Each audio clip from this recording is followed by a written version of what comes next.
আসসালামু আলাইকুম। আরও একটা উইকেন্ডের ব্লগ লইয়া আমি আইলাম। এবারকার উইকেন্ডটা অনেক স্পেশাল কয়েকটা রিজনে। নাম্বার 1 রিজন হইল মেমোরিয়াল ডে লাগি মানডে অফ, যার কারণে Saturday and Sunday plus Monday 3 দিন অফ। আর এনাদার রিজন হইল গিয়া ভিসার লাগি আমার পাসপোর্ট ফাটাইছিলাম বাংলাদেশে যাওয়ার লাগি। ওটা লইয়া আমি অনেক টেনশনও আসলাম। আমার কাছে লাগছে হয়তো লেট করে লইছি, একবারে টাইট টাইমে দিলাইছি, কিতা হইব না হইব। বাট আলহামদুলিল্লাহ আজকে আমার ভিসাও আইছে পাসপোর্টও লাগিয়া। আর এখন একটু শান্তি লাগে। ইনশাল্লাহ বাংলাদেশে যাওয়ার প্ল্যান শুরু হয়েছে। বাংলাদেশে যাইতাম ফার্মু। স্কুল অফ হইব 12 লাস্ট ডে আমরা 12 জুন। এন্ড দেন ইনশাল্লাহ বাংলাদেশের লাগি রওনা দিমু। ও তো টুকটাকি শপিং শুরু করে দিলাম, পেকিং শুরু করতাম।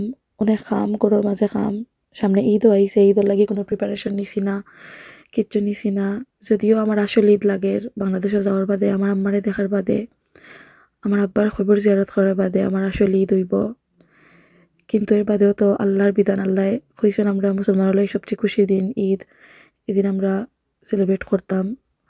সো ঈদও আইছে, ঈদের লাগি তো আর ওলা কোনো প্ল্যান নাই। আমরাই আর কেউ নাই এনো।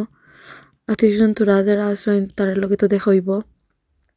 মেইনলি বাংলাদেশের লাগি প্ল্যানিং সপ্তাহ। বাংলাদেশে যাইতাম সহি সালামতে সুস্থভাবে গিয়া কিলার সময়টা কাটাইয়া আইতাম আম্মার লগে। আর ঘরের মাঝে বাইরের মাঝে বহুত ইম্পর্টেন্ট কাম। দেশে যাওয়ার আগে তার সপ্তাহ টেক কেয়ার করা লাগবো, অনেক জিনিস মেনটেন দেশ থেকে অন্য করা লাগবো। আবার অন্তাকি যে যাইতাম দেশে গিয়া কিলা কিতা করতাম ইতাও করা লাগবো। যাই হোক, ওভারঅল এদিন অনেক কাম করছি। পয়লা স্যাটারডে উইকেন্ডের পয়লা দিন এত ফাও বেদনা করছে, আরুত বেদনা করছে। সারা দিন বাইরে ঘুম থেকে উঠিয়া গেছিলাম, রাত 12টাত গড় আইছি। কিন্তু এত কষ্ট, এত টায়ার্ডনেসের বাদেও আসলে মনের মাঝে জোর, মনের মাঝে একটা শান্তি, আনন্দ, শক্তি মনের মাঝে আছে, শরীরের মাঝে না থাকলেও। আল্লাহ সহি সালামতে আমার নিতা সবটা ঠিকঠাক মতো হ্যান্ডেল হইতো। আর অবশ্যই উইকেন্ডের আরও ভিডিও আইব, আরও ব্লগ আইব, মাত্র তো শুরু। আর ও তো ভালো থাকবা সব। আবার নেক্সট ভিডিওর মাঝে দেখইব, মাতইব। আমি মিনওয়াইল আমার বাকি কাম করিলাই। এটা তো মাত্র জাস্ট রাখছি সামনে নিয়া, ওখানে আসল কোনো কাম শুরু হয়েছে না। প্লিজ আমার গড়ের মেসি অবস্থা এক্সকিউজ করবা সবাই।